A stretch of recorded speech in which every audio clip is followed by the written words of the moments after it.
আমরা শুধু আল্লাহর সন্তুষ্টি কামনা করি।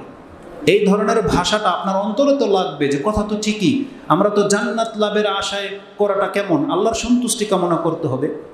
কিন্তু জেনে নেন, এটা আমি আপনাকে প্রমাণ করে দেখিয়ে দেব, এটা একটা বদ আকীদা, এটা কোরআন সুন্নাহর খেলাফ, এটা কোরআন সুন্নাহর কথা নয়, বরং এই ধরনের কথা পুঁথির কিতাবে লেখা থাকতে পারে। ওয়াইজিন যারা হয়তো কোনো রকমের ওই তরিকাপন্থী ওই দিকে মানুষকে ডাকে, তাদের কথা হতে পারে।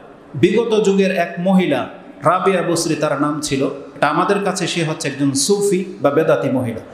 তার একটা ঘটনা বয়ান করা হয়, সে নাকি একদিন এক হাতে এক লোটা পানি, আরেক হাতে এক পাতিলা আগুন, আইলা বলি আমরা এটাকে, আপনাদের কার কি ভাষা জানি না, আইলা মানে একটা মিষ্টির বা দইয়ের যেই চারিটা থাকে, এটার মধ্যে কিছু আগুন নিয়ে এসে যাচ্ছে।